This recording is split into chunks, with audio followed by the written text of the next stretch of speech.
everything you do can benefit and be better by being focused in it. The Golding Group Strategic Growth Podcast, formerly known as the Neo Marketing Podcast, offers real-world advice, expert analysis, and smart success strategies for entrepreneurs, investors, decision makers, and business leaders. Good morning, Pritch. How are you today? I'm doing great, Kyle. How about yourself? Fantastic. I'm fired up. I got a great topic today. I've been excited about this for a while. I've been stewing this around, making sure I get it exactly right. Yep, marinating it. Marinating. The single most important key to success. Money. Well, No, actually, that's a side effect of success. Okay. Money is a side effect a of bonus. success. What you can do to create success, what you have control over, Okay.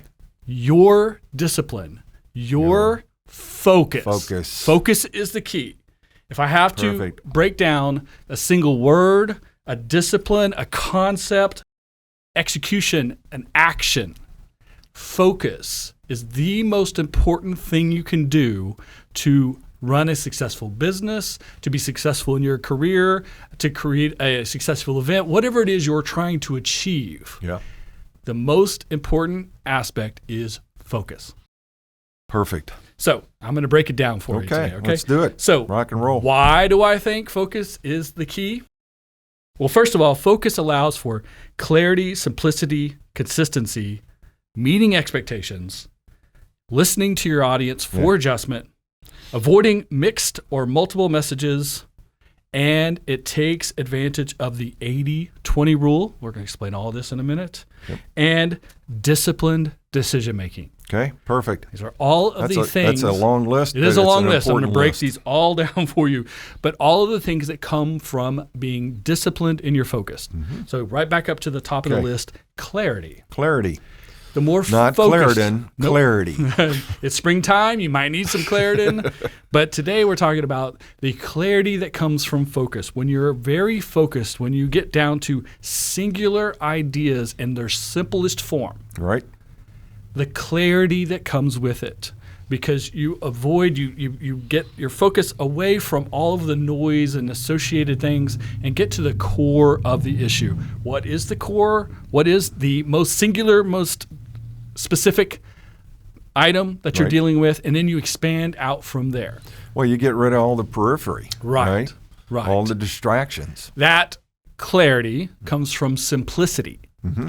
The easiest way to answer a problem is to get to the simplest form of it. Absolutely. Right? And the simplest solution is usually the most elegant. That's right. And it's a fantastic starting place. If the simplest answer isn't enough to get to accomplish what you need, it is a great place to start. It's a foundation. And then expand from. Yeah.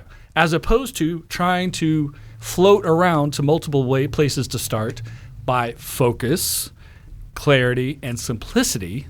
Altogether, you get a very good, very solid, very actionable starting place. And then you can move forward from there. You get a finite target. That's right. Now, when you are focused, when you have the discipline of focus in this process, a lot of things happening, a lot of things going on, but you're focused on what needs to be done in the order it needs to be, in the importance it needs to be done, then you create consistency. Mm-hmm. Because you're not a little here, a little here, a little here, a little here, but a whole lot right in one place where you're focused. Right. The majority of your effort going to where you're focused creates consistency in those areas and in those efforts. Yeah, and the restaurant industry in particular is all about consistency. Yeah, if you've got a chain and, you know, if you know that it's going to be exactly the way you like it every time, you're going to be prompted to go there more than taking a chance that, okay, this time it was good, this time it wasn't good. The more consistency you can build into all your systems, all your processes, all of your protocols, allows for the people to understand the expectations, what it is they're supposed to do, what it is they're supposed to end up with, and creating and meeting expectations through consistency is highly, highly, highly, highly, how many times can I say that? Highly valuable internal business processes, and then the execution to the consumer, right? The consumer wants to know what they're getting. What am I getting for my $2, my $5, my $50, my $500? Yeah. And if they've already found value in it, they're doing business with you. If you meet that expectation, the potential for them to be happy about it, and then if you, of course, give above value added, then you created a positive transaction, a positive relationship. So consistency is an important aspect of business. Consistency comes from focus. Absolutely. Absolutely. And if your brand is making a promise, you need to deliver on that. That's right. Every time. That's meeting expectations. That's Absolutely. Our next item. Meeting expectations comes from focusing on delivering what you've promised. Right. By understanding what your offering is, understanding what your value proposition is, what your offer is. And understanding what your audience, what your stakeholders value and believe. And focusing on their most specific want or need. Right. Not the 50 things you could do for them. Right. But the 1 or 2 things that are most important to them, most likely to get them to say yes to your offer. You can try all 50 avenues, but does that sound very effective? Right. No. It's not very efficient with your time. It's not very effective. Not at all. Focus on the most likely to say yes, the most likely to win, the most likely to create a positive impression, the most likely to meet an expectation.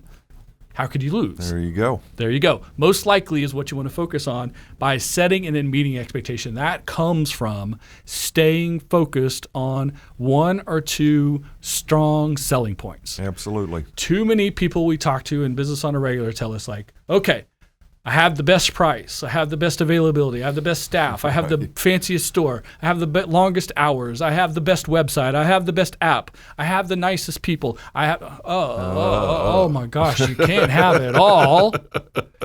No one has it all. Right. So and some of these things counteract each other anyways, right? And by the way, what does your stakeholder appreciate? Yeah, what do they see in it? Right. Is the 12th thing on the list and you focus on the top 11, if the 12th thing is the most important, the first 11, great, you have 11 selling points. You've missed the consumer because you missed the wrong one. You have to be focused. The worst thing you want is when you spend time, money, and effort on marketing, you put your advertising out, your public relations, all your communications, and then people say, when they're asked about your brand, they go, I don't know what they do. Or I think they do this, which is wrong. Right. Or, it's for those people and not for me. Not for me. Misunderstand because the messaging, the tactics, the strategy, all of that is unfocused. How many times have we watched a commercial and gone, what was that for? What am I supposed to do? Right. What am I supposed to do with that? It's not good if you're trying to move people to either purchase there's a service or... there's a ton of political ads right now that are run by PACs. They're not run by candidates. And so what they're asking you to do, call the governor and tell him you want this. A, who's calling the governor? B, you never get to actually talk to the governor. We all know that, right? But I understand when you say candidate A is a better candidate, vote for candidate A and don't vote for candidate B. That's a clear, right? Oh, okay. It's a very focused message. I understand what you're trying to tell me. I don't know. Maybe I agree with you. Maybe I don't. There are things happening in our state. Tell the governor you don't like it. Yeah. What do I expect to achieve from that? I actually find that annoying as heck because I don't know who's behind There's also the money. I'm very... Like I said, I understand when it's candidate A versus candidate B. I understand the reason I'm seeing the ad. Right. Whether I agree with it or not, or whether I'm going to vote the way they ask me to, I understand candidate A versus candidate B, or candidate A versus the field. Right. Candidate A isn't good on an issue. Yep. No. Okay, now what am I supposed to do? Right. Especially if they're an incumbent, they're already in the office. What am I supposed to do now? Well, there's a whole show we could do on we all try of not that, to get into politics, folks, but that's a great example for me, I think, of unfocused. Like you said, when you see an ad and you go, I don't know what I'm supposed to do now. And even though there's a call to action, here's a number, call the governor. I don't expect to get a hold of the governor on a phone call and like get to chew him out. I wish you were doing that. That doesn't happen in life. So if that's not actually happening, what's the point in the advertisement? Exactly. A little silly. Okay, so meeting expectations, listening to your audience. How many times have we said this? That's right. Your audience, how they take things in, like you say, what's most important to them. When things work, when your advertising works, when your marketing tactics work, then you know to do more of that. Right. When they don't work, there are lessons there as well. Right. But you have to be focused on listening to the failures of your marketing efforts. I agree. But you have to be focused on the environment too, because many things have changed in the past couple of years. And just because maybe an ad campaign doesn't hit the way you expect it to, there's multiple reasons why it could have went good and could have went bad. Right. And so trying to figure out which one or which 2 or 3 of the top ones that you need to do more of or less of, et cetera, and learn the lessons from it so that you refine it for the next version. You can't do that by looking at everything. You have to be focused on the most impactful items, whether you agree with it or not, whether you like it. I mean, you might say, we said that in our ad, but if everyone's missing that point, then you didn't say it. The focus of listening to your audience is essential. Yes, because you can't adjust it, you can't craft it in a better way moving forward. And the whole discipline of marketing is messaging, listening, adjusting, and doing it again. Yeah, because otherwise, how do you know what people value? Right. And you won't work that process properly if you can't stay focused on why you're doing it, and the reason you're doing it is to learn what your audience is telling you by things that go well and things that don't go well. Yeah, we could do a whole thing on listening. Yes. So focus allows you, again, as we've been saying multiple times here so far, to not give mixed messages. Mm-hmm. The worst thing you can do is provide a mixed message. Yep, no kidding. So applying the discipline of focus, making sure that your communication efforts are focused, not we're going to say A, B, C, and D, but we are saying A. Yeah. And we're sticking with it. We're sticking with it. Until you tell us you don't want A, you want B. And then we will only say B and we will stick with it. That's why they call it A-B testing, right? We put out A, we put out B. Which one works the best? More of that, less of this one, right? Yep. So paying attention to your audience and being focused not on A, B, C, D, E, F, G, but A and B, focused approach, so that you can control the parameters enough so that you understand this one works better than this one, more of this, less of this, and continually refine that process, because that is the real art of marketing. Yeah. That is the technique that gets you to a place that's highly effective. If you put out multiple messages on multiple platforms with no controls, with no focus, then you end up with a lot of information that you can't do anything with. Right. And what's the point of that? Yeah, You're just wasting time, money, and effort. Exactly. And if your messages conflict, then people are going to wonder, like my brother-in-law used to say, do they know come here from Sikkim? Great. Yeah, that's a great phrase. I like that one a lot. So we're talking about A/B testing and the focus necessary. Yep. There's also the 80-20 rule, right? Right. Do 80% of what works that you know works, 20% of experimentation, because you always have to be adding and doing experimentation to figure out if there's things you're missing. Because if you're flat, you're standing still. That's right. If you're standing still, you're going backwards. That's right. So being focused on your 20% of experimentation, on, again, trying to learn the lessons. What is it your audience is telling you? How are your competitors reacting? What in that experimentation should you kind of apply back to your 80% that works? You can't do that randomly, willy-nilly. It must be highly focused because, A, it's a minority of what you're spending your time, money, and effort on. It's a 20%. It's not 80%. So you really have to be highly focused on, I'm learning lessons. I need feedback from the experimentation in order to learn the lesson, to gain the value from it, in order to fold that into what I'm doing on the 80% side of things. Right.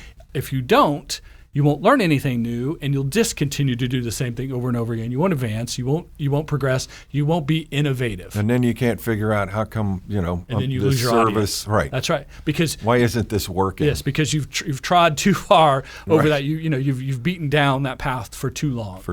So the 80-20 rule exists because it's good for business. 80% of what works, 20% experimentation. But you need to stay focused in your 80% that you know works. Stay focused there. Sometimes people lose their we did that last month. Let's not do it again. No. We did it last month and it worked. Let's do it again. Let's keep doing it until it doesn't work. Right. 2 months, 6 months, 6 years, 100 years. If it's still working, you stick with it. Might be boring for your ad department to keep churning out the same ads over and over again. But if they work, you got to keep doing it. But you also have to have some experimentation, because along comes TikTok. Along comes World War III in Russia. Right. Along comes COVID. Along comes something else that wasn't there yesterday or last week or last month or whenever you developed a campaign. And you have to figure out, do we need that or not? 80-20. But each discipline, the 80% and the 20% has to be focused or you don't learn a lesson quality enough to make the effort worthwhile. Right. Exactly. That's simple, right?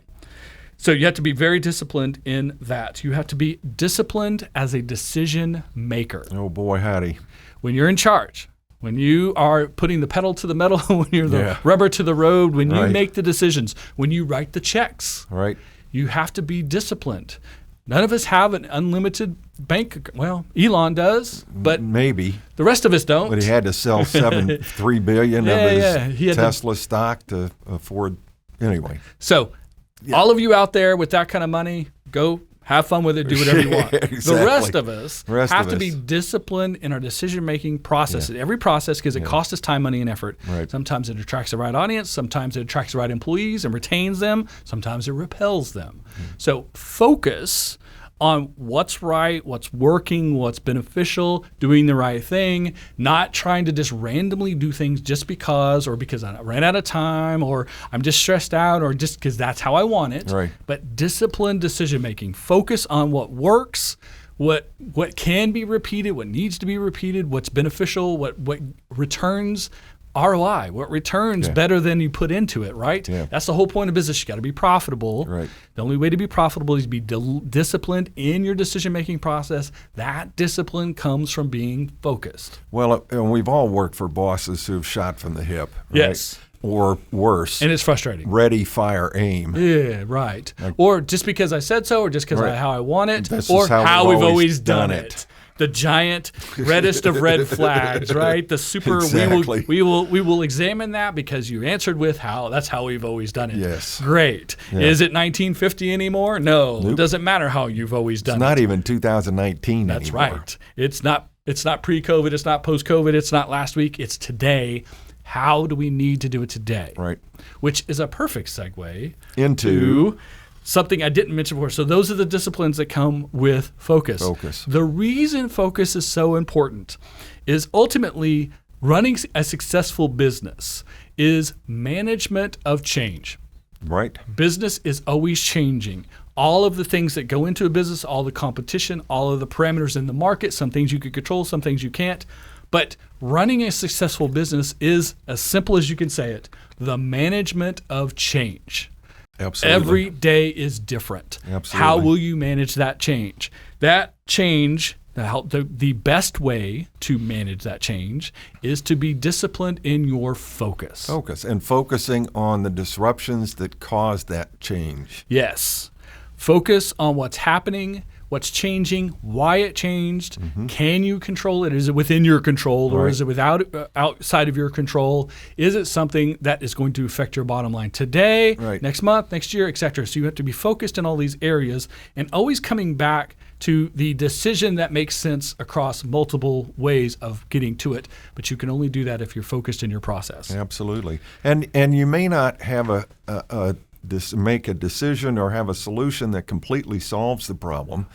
That's where focus comes in. Yes. What part of this can I moderate, affect positively? How can I start moving in the right direction and then continually refine that process? Absolutely. Continually manage the change. Absolutely. So they say the devil's in the details. Ooh, boy, howdy. So pay attention to the details. Yep. How do you pay attention to details? You focus. You focus, right. You got to understand the big picture, but you have to focus on details because it's small changes. When we say the management of change, small changes, not radical changes, not throw that away and start over, not pivoting on the regular. There's a reason that you should pivot one time ever. You're not pivoting and pivoting back, right? You're not pivoting every 60 days, every 90 days. And we've talked about this. We've talked about that, yes. Absolutely.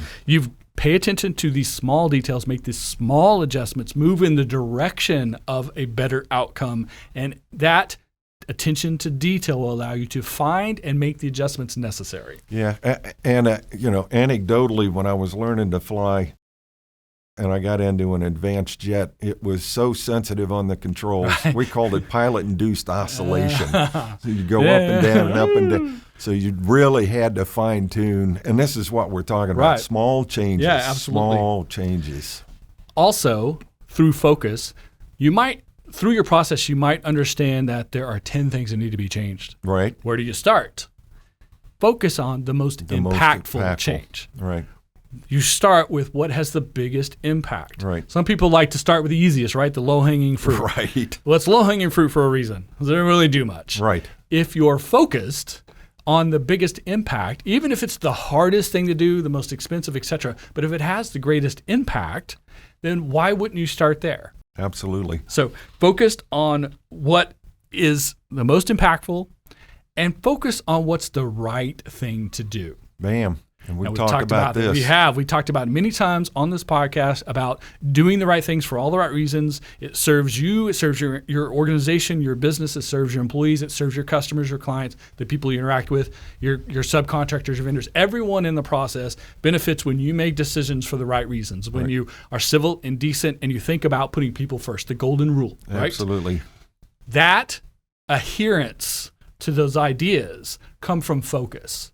You can't be thinking about how much money we're going to make, how many people we're employing, what's the growth rate, what's our margin, what's our market share. You can't think of 50 different things and then decide to make the decision on what's the right thing to do. Right. Focus on what's the right thing to do and then figure out how to incorporate that decision. And what are the impacts in these other areas? Another phrase people often use, right? Aim small. Right. Miss small. Right. By focusing on those details we've been talking about. Right. Management of changes in the details. By focusing on the details, focusing on the small stuff. If you get it right, you'll see it. If you get it wrong, you'll see it. But if you get it wrong, you can adjust it back. Right. You can move from that the way, we're at center, we went left. Well, no, left wasn't right. We need to go to right. Or vice versa. By making small changes, small adjustments, being highly focused on did it make an impact or not, allows you to then either continue to adjust, stop, because that's enough adjustment, or adjust back the other way because it didn't go as expected. Right. There's no guarantee that doing it one way and then doing it a second way is, we fixed it, we did something different. Right. No, not necessarily. Right. So focus on those details, aim small, miss small. Right. Ignore hype, noise, the gaslighting, and of course, ignore your competition. It doesn't matter what they're saying. Know what they're doing. Understand them, but don't listen to what they say. Don't listen to them. Right. They're going to say a lot of things. Right. They're going to talk about themselves and how they're the right opportunity, and they're going to tell people that they're better. Right. It doesn't matter about better. It matters about different. If you're doing your job right, if you're setting your differentiation, if you're locked into your audience, you're positioned correctly, all that good stuff that we talk about on a regular basis, it's going to work out. So you don't pay attention to what the competition is saying. You do need to understand what they're doing and how it affects how people see them and see you. Right.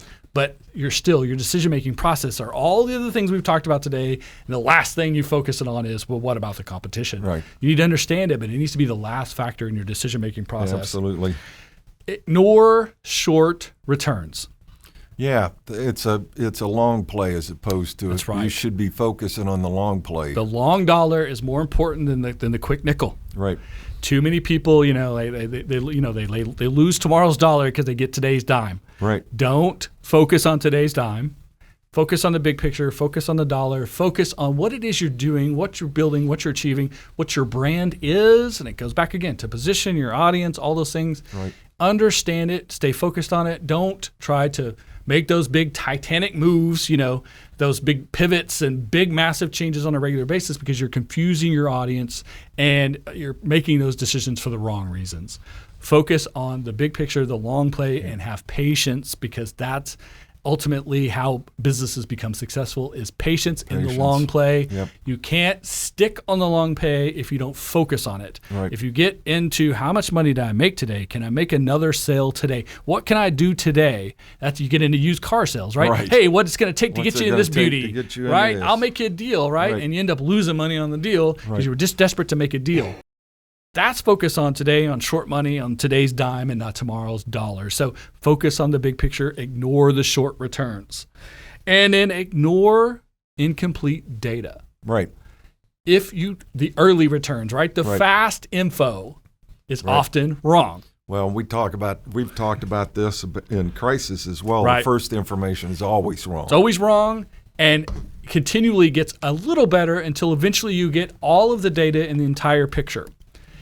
If you're undisciplined, if you're unfocused, you might overreact to the smallest little bit of especially if negative. When it's positive, you just stick with it, you ride it out. Right. When it's negative, people panic and they want to make a change immediately. Right. Oh no, 5 people on Twitter said this sucks. Right. Whoa, slow down. Slow down. Some early reviews. You know, the next 50 may be positive. Everything's fine. Wait until your advocates come up on the line. Exactly. So don't operate off incomplete data. Yep.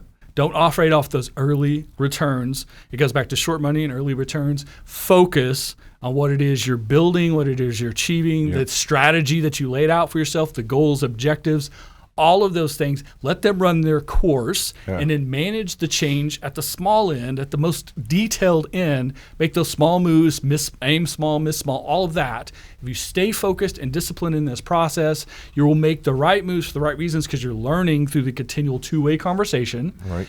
And you're not going to make wild swings and reactions to because 3 trolls on Twitter said that you're going in the wrong direction. Yeah. That's irrelevant. Get the big picture, get the whole picture before you make decisions and stay focused on what you're doing and what the right decision is. Otherwise, you're in the classic knee-jerk reaction mode. Yes. And all you do is you become a bucking bronco, right? You come this, that, back and forth, back and forth. What's the bronco do? Throws the rider off. Right. You're throwing your customer, your audience, you're throwing them, you're tossing them aside with that back and forth, up and down, left and right action. Be predictable. Be understandable. Consistent. Be consistent. Bam.